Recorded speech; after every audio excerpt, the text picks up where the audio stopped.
Hello guys, पिछले video में हमने आपको डिमांड के बारे में बताया था कि डिमांड कितने प्रकार की होती है।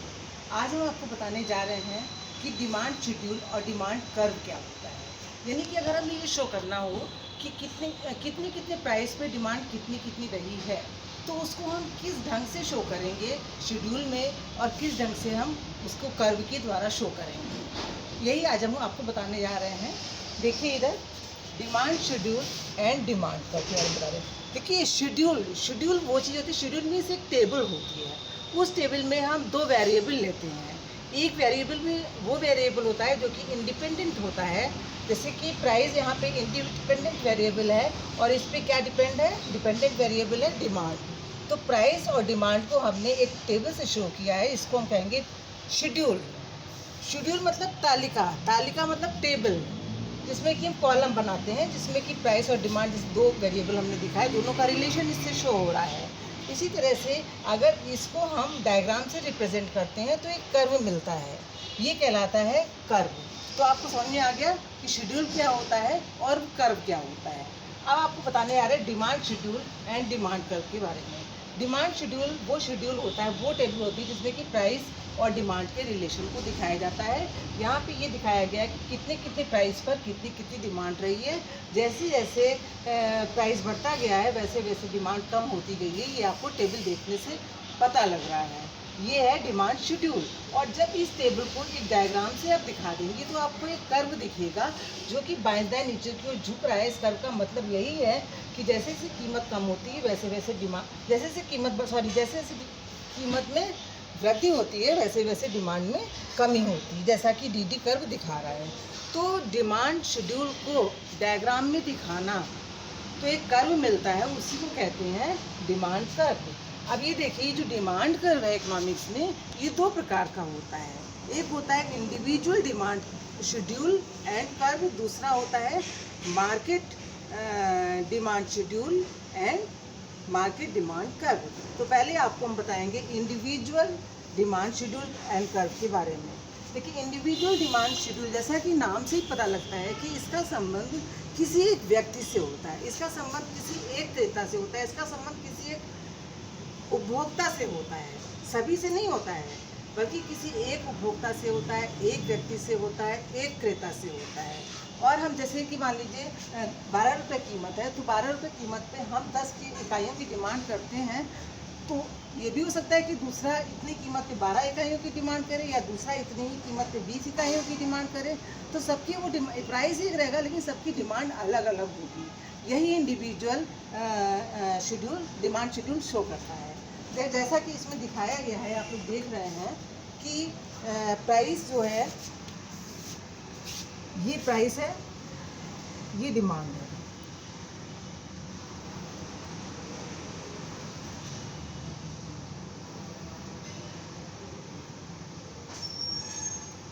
इसमें ये दिखाया गया है कि प्राइस और डिमांड में क्या रिलेशन है। जैसे जैसे ऊंचा प्राइस है तो डिमांड कम है, जैसे जैसे प्राइस कम होता गया वैसे वैसे डिमांड बढ़ती गई है। और ये डिमांड केजी में है और प्राइस पर केजी दिखाया गया है। ये एक व्यक्ति का है। मान लीजिए ए बी सी 3 व्यक्ति हैं, तो ये ए व्यक्ति का है, तो बी व्यक्ति का अलग हो सकता है। बी व्यक्ति की डिमांड हो सकता है 12 हो, यहाँ पे 25 हो, यहाँ पे 35 हो, यहाँ पे 45 हो, यहाँ पे 60 हो, और तीसरे की कुछ और हो, चौथे की कुछ और हो। तो इस तरह से इंडिविजुअल डिमांड शेड्यूल एक व्यक्ति की इंडिविजुअल डिमांड शेड्यूल ये बताता है कि किसी एक व्यक्ति यानी किसी एक उपभोक्ता, कोई एक उपभोक्ता अलग अलग कीमतों पर कितनी कितनी डिमांड करता है, इसका संबंध एक व्यक्ति से होता है। तो ये डिमांड शेड्यूल है, इसको टेबल में दिखा दिया आपने। अब इसी टेबल को जब एक डायग्राम से आप रिप्रेजेंट करेंगे तो आपको एक कर्व मिलेगा, वो होगा इंडिविजुअल डिमांड कर्व। देखिए 12 रुपये की प्राइस इधर दिखाया,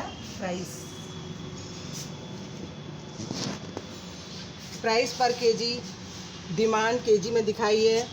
12 रुपये का प्राइस है तो डिमांड है 10 इकाइयों 10 केजी की, और 10 प्राइस हो गया है घट के,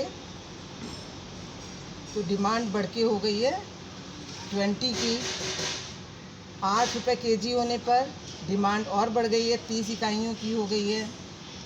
6 पर उस व्यक्ति ने डिमांड और बढ़ा दी है और 4 पर उसने डिमांड और ज़्यादा बढ़ाई है। तो ये किसी एक उपभोक्ता की डिमांड है।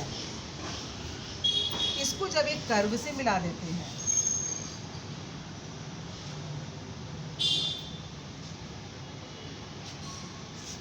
इन सबको जब हम मिला देते हैं तो एक कर्व मिलता है, ये कहलाता है इंडिविजुअल डिमांड कर्व।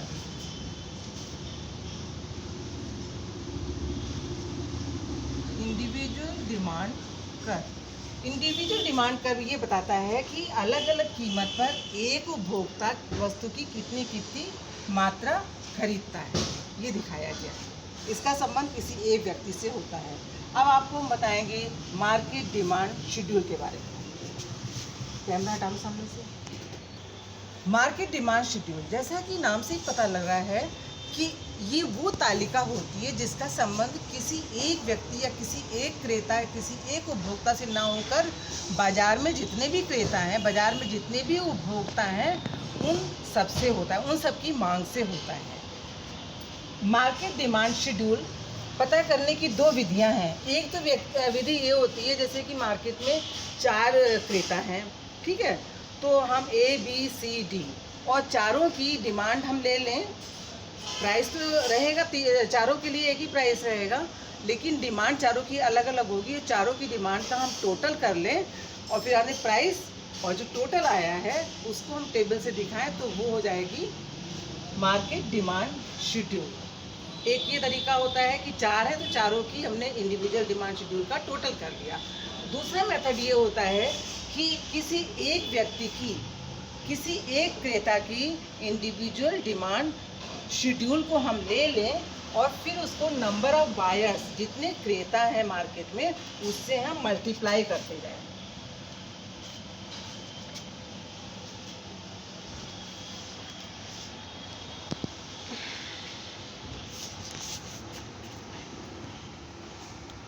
जैसे 12 रुपीज़ पर केजी पर प्राइस लिया 12, 10, 8, 6 एंड 4, तो डिमांड कितनी है?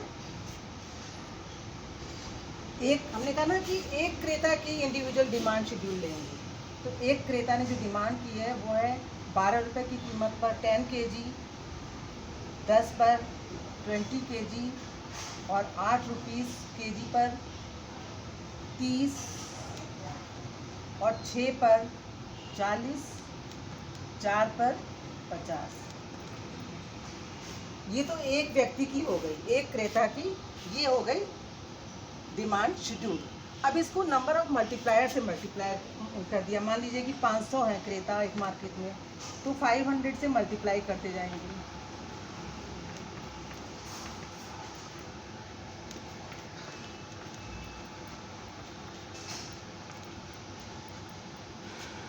मल्टीप्लाई करने पर आपको जितना मिल रहा है, कितना मिल रहा है? 5000, 10,000, 15,000, 20,000 and 25,000।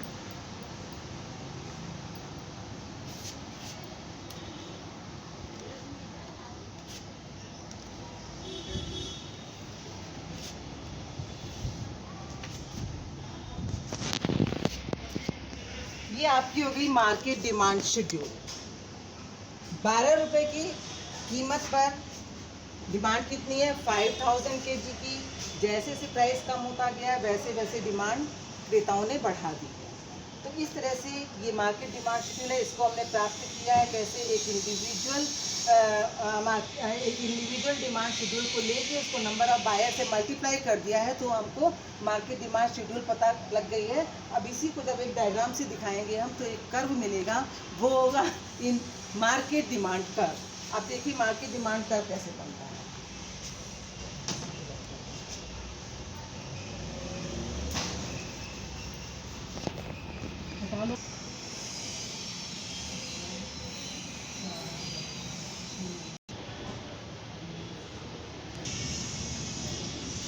यहाँ पर देखिए आप लोग, ये मार्केट डिमांड कर्व बनाया गया है। 12 रुपये की कीमत पर आपने देखा था टोटल डिमांड कितनी थी, 5000 की।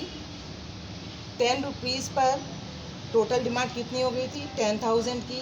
8 रुपीज़ पर 15,000, 6 रुपीज़ पर 20,000 और 4 रुपीज़ पर 25,000 की डिमांड है। इन सबको मिला दिया तो एक हमें कर्व मिला, ये है market demand curve. Market demand curve ये बताता है कि मार्केट में एक निश्चित अवधि में अलग अलग कीमत पर टोटल डिमांड कितनी है।